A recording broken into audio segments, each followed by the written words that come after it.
السلام عليكم، مرحبا بكم في قناة ماي بسكوت. اليوم جبت لكم وصفة لي بتي بان ولا لي بان او شوكولا. هاد العجينة سهلة وسريعة التحضير، تجي مرقة وطايبة مليح من الداخل وما تجيش كامل معجنة. تبعوا الوصفة، تبعوا المكونات وطريقة التحضير. عندنا 500 غرام من الفرينة او رطل من الفرينة، ندو معاه ملعقة كبيرة من السكر، نزيدو نصف ملعقة صغيرة من خميرة الحلوى، ونزيدو نصف ملعقة صغيرة من الملح. نزيدو ملعقة كبيرة من خميرة الخبز أو الخميرة الفورية. نخلطوا هذه المكونات الجافة جيدا، ونزيدو 50 غرام من الزبدة اللي تكون بدرجة حرارة المطبخ يعني طرية، أو من الأحسن نصف كاس تاع لاتاي من تاع الزيت. ندو نصف كاس اتاي تاع الزيت من الأحسن باش ما ندوش أيضا الزبدة. نخلطوا المكونات هذه مليح، ونزيدو 220 مليلتر من الماء البارد. 220 يعني كاس عندك تاع 220 او 240، اديه عمريه ما بارد، خصوصا في الصيف يليق الماء من الثلاجه.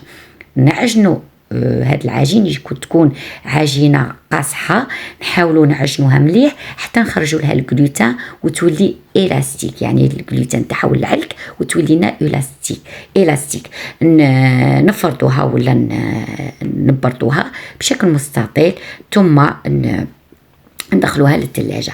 في هذا الحين كون دايره زبدة التوريق في الكونجيلاتور، نبشرها اللي هي 300 غرام من زبدة التوريق. وانا كان عندي في الحقيقة زبدة من النوع الحيواني، وكان عندي مارغرين عادية استعملتهم، لكن نتوما من الأحسن تدو 300 غرام من زبدة التوريق. كما شفتوا درت العجين، درت مبشور الزبدة فوق العجين ولويتها، فيما بعد خرجت لها كامل الهواء، يعني دورتها درت ثقب من الأسفل، ومن بعد عاود بلعتها، خرجت الهواء وبلعته، فردتها، ومن بعد درت لها ان تور دوبلي، يعني جهة نطويها على 2 وجهة الأخرى على 2، ثم جهتين على بعض. دخلها للثلاجة لمدة 15 دقيقة أو للمجمد أحسن، ثم نجبدها تاني، نعاود ندير لها ان دوزيام تور دوبلي، او مرة اخرى ان تور دوبلي، جهة على 2 وجهة الثانية على 2، ثم نطوي كل جهة على الأخرى. دائما الاستعانة بالمايزينا أو النشا، وفي الأخير ونخليها دائما تريح لمدة 15 دقيقة أو 20 دقيقة في الثلاجة، ومن الأحسن 10 دقائق في المجمد باش نربحوا الوقت. المرة الأخيرة درت ان تور سامبل، جهة على جهة والجهة الأخرى من الأعلى. قسمت العجين على 2، ثم خليتها ترتاح أيضا في المجمد، ثم طرحتها أو بردتها، وقطعت القطع تاع لي بتي بان. كانوا الطول 17 سنتيمتر والعرض 5.5 سنتيمتر.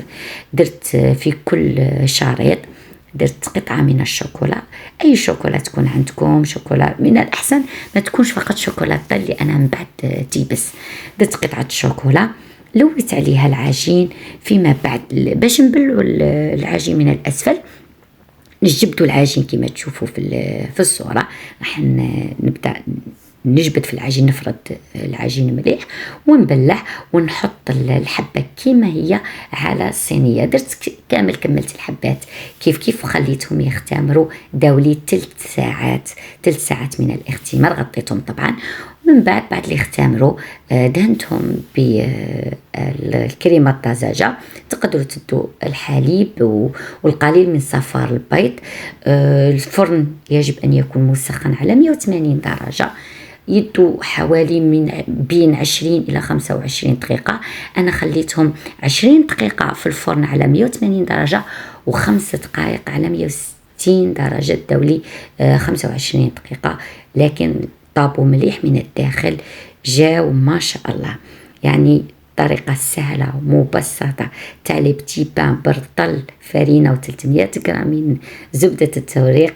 عندك 16 حتى 17 حبة تاع لي بان او شوكولا بعجينة اكسبريس، وعجينة مليحة شابة، طريقة تانية تاعها مليحة سهلة ويطيبوا مليح من الداخل.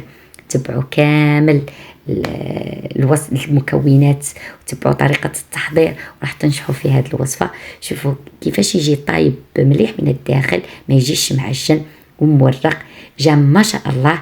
ان شاء الله تجربوا هذه الوصفة وتشاركوها مع الأحبة. صور قناة ماي بسكوت، اشتركوا فضلا في القناة وشاركوا هذه الوصفات مع الأحبة. نلتقي في وصفة أخرى من وصفات ماي بسكوت، وإلى اللقاء.